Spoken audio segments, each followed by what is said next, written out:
Ladies and gentlemen, there's something misunderstood about solitude. Most people fear being alone, but they don't fear the silence. They fear what they might hear in it. They think being alone is a sign of weakness or isolation. But in reality, solitude is a neurological reset. It's a return to self-regulation. It's where you stop absorbing noise and start creating signal.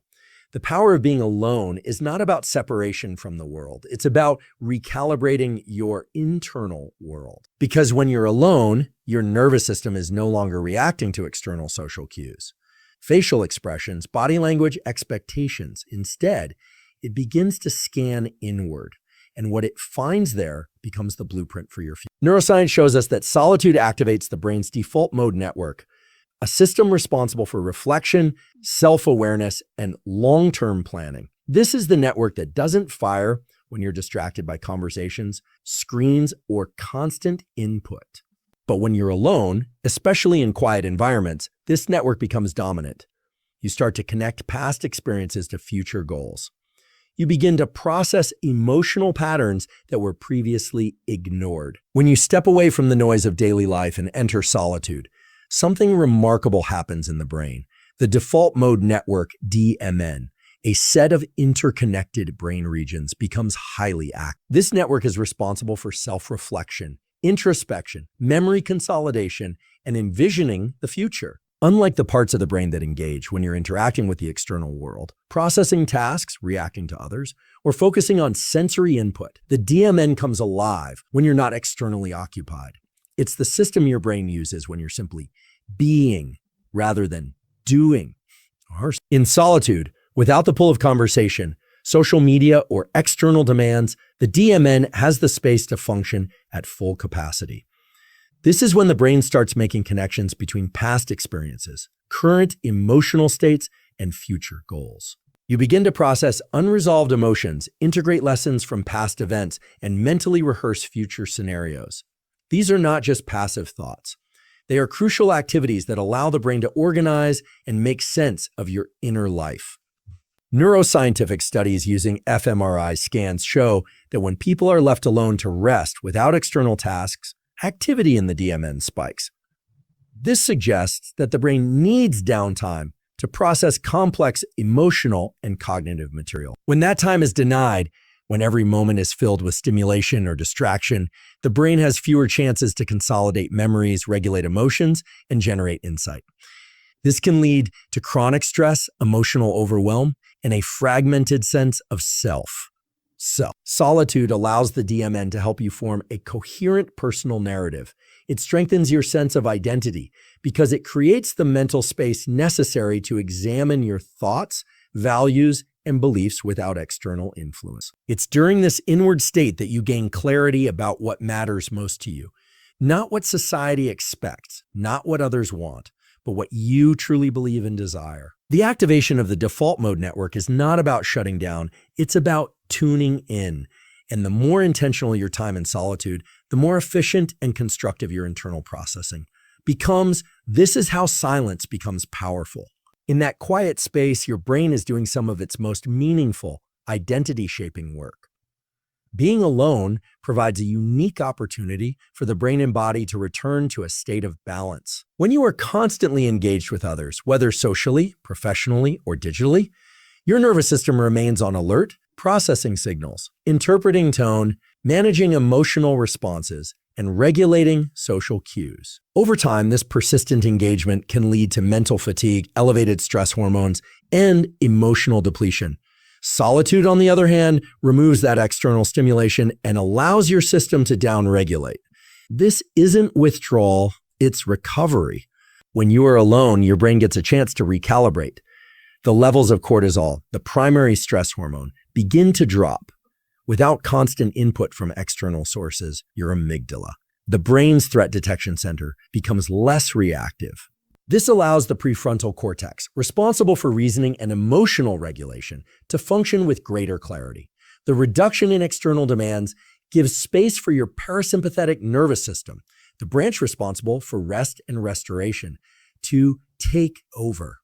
Heart rate slows, blood pressure stabilizes, and the brain shifts out of reactive survival mode into reflective and integrative processing. In solitude, Neurotransmitter systems such as serotonin and dopamine also begin to rebalance. Serotonin levels increase when you're in calm, quiet environments, supporting mood stability and emotional grounding.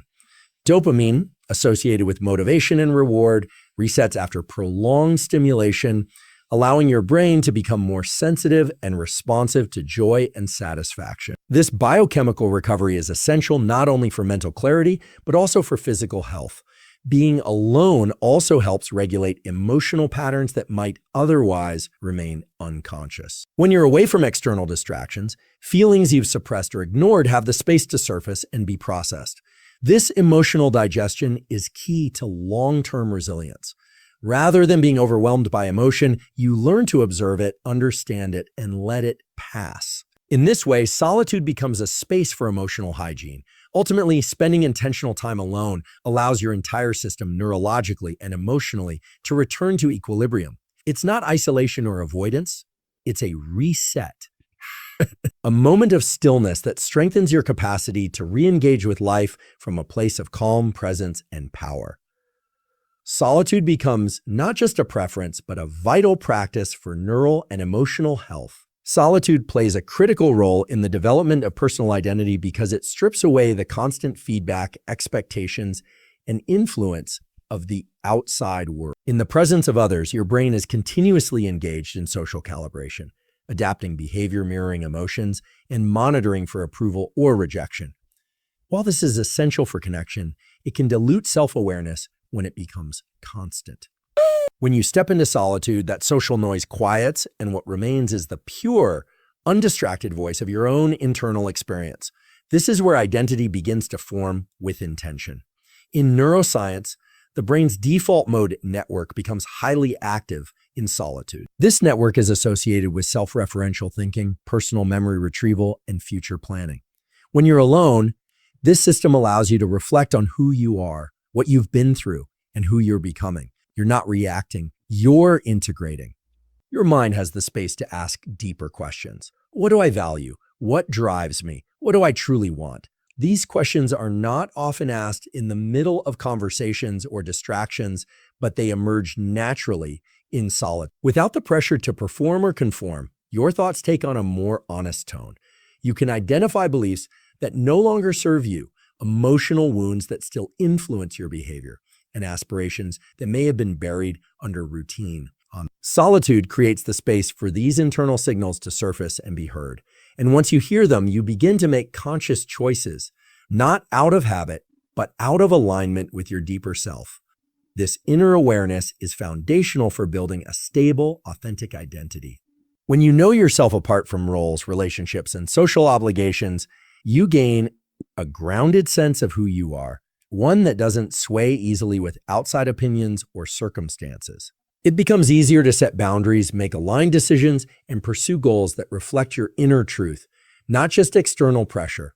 In the quiet of solitude, identity becomes something you construct rather than something you inherit. Through reflection, emotional honesty, and mental clarity, you begin to define your values, choose your beliefs, and strengthen your voice. And over time, the person you meet in solitude becomes the person you trust most in every part of your life. Aloneness, especially when intentional and free from distraction, has a profound effect on the function of the prefrontal cortex, the part of the brain responsible for focus, decision-making, impulse control, and long-term planning. In our daily environments, the prefrontal cortex is often overloaded by constant stimuli, conversations, notifications, multitasking, and the social pressure to respond and react. Over time, this constant engagement can impair its performance, leading to mental fatigue, poor decision-making, and emotional reactivity.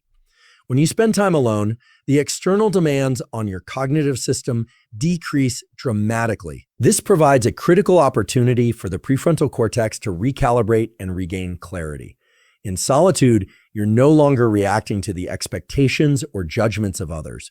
Your attention is no longer fragmented. Instead, your cognitive energy can be directed inward toward reflection, goal setting, or problem solving, functions directly governed by the prefrontal cortex. Research shows that quiet, distraction-free environments support what's known as executive function, set of higher-order processes that allow you to think before acting, resist impulsive decisions, manage time well, and evaluate consequences. Aloneness creates the ideal conditions for these processes to work efficiently. It gives your brain the bandwidth to slow down, organize thoughts, weigh options, and generate solutions, all without the pressure of external input or time constraints. Moreover, aloneness helps restore your working memory, the short-term system that allows you to hold and manipulate information. This is essential for strategic thinking and emotional regulation. In social or chaotic settings, working memory becomes easily overloaded. But in solitude, that system is relieved, allowing your brain to process information more deeply and make thoughtful decisions. Importantly, aloneness also fosters metacognition, the ability to think about your own thinking. This self-awareness strengthens the prefrontal cortex by creating space for internal dialogue. Ooh. Why did I respond that way? Or what could I do differently next time? These reflections are not only signs of intelligence, they are mechanisms for growth and maturity. Ultimately, when you give your brain time alone, without the flood of external input, you activate and strengthen the very part of the brain that enables you to live with purpose and discipline. Aloneness doesn't weaken your thinking, it sharpens it. It builds mental endurance, clarity, and control, allowing your prefrontal cortex to become a reliable guide in both calm and chaos. Solitude provides a powerful environment for developing emotional resilience because it removes the external buffers and distractions that often prevent you from fully experiencing and processing your emotions. When you're alone, you're no longer performing for others, suppressing feelings to maintain harmony, or looking outward for validation. You're left with your raw emotional landscape. And that's where true resilience begins. In solitude, you're forced to face discomfort rather than escape it, and this encounter becomes the training ground for emotional strength. In neuroscience, emotional resilience is closely tied to how the brain regulates stress and processes emotion. The amygdala, which detects threats, becomes overactive in emotionally charged or overstimulating environments. But solitude creates the opposite effect. It lowers sensory input and reduces social stressors, allowing the brain's prefrontal cortex to regain regulatory control.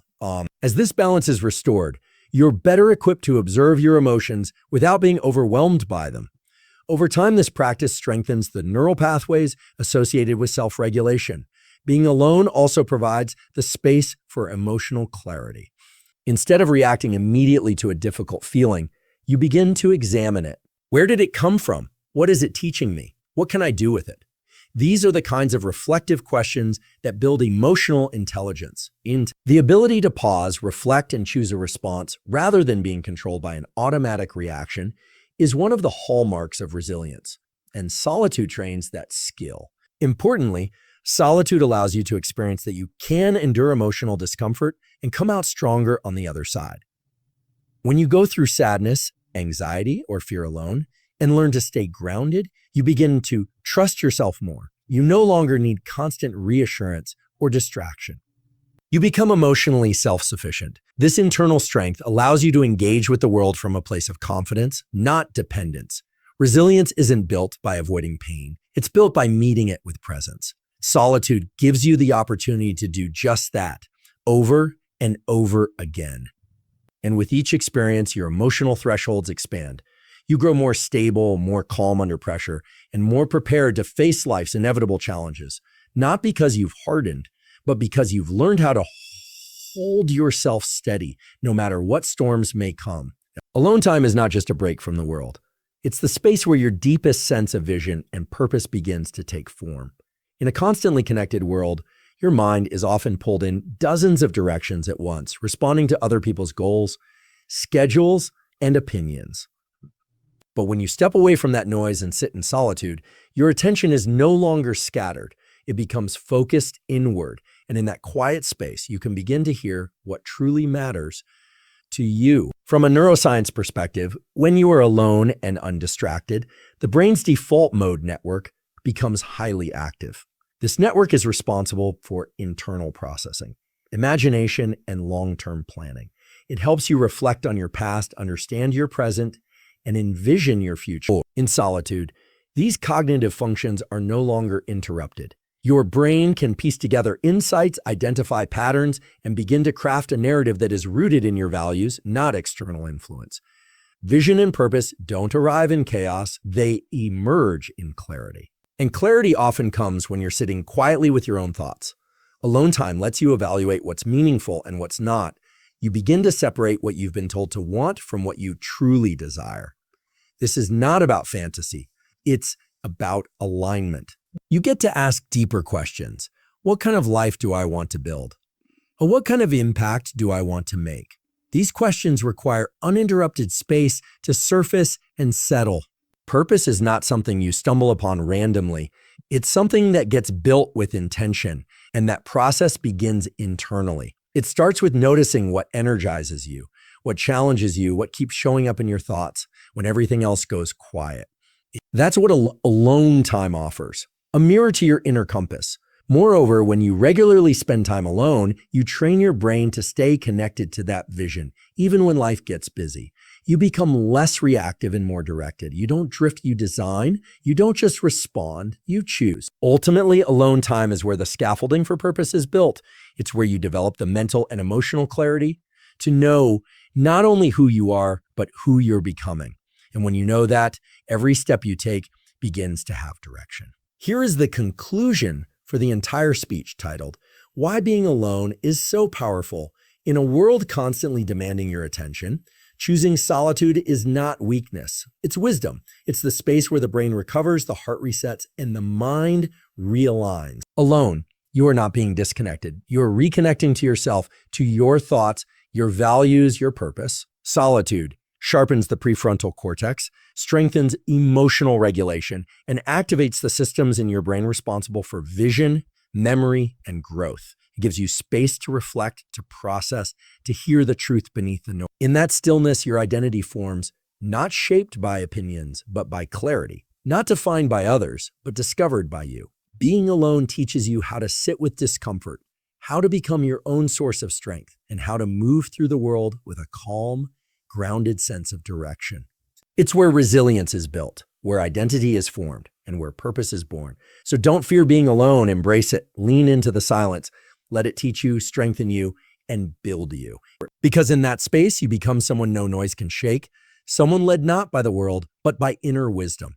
That's the quiet power of being alone.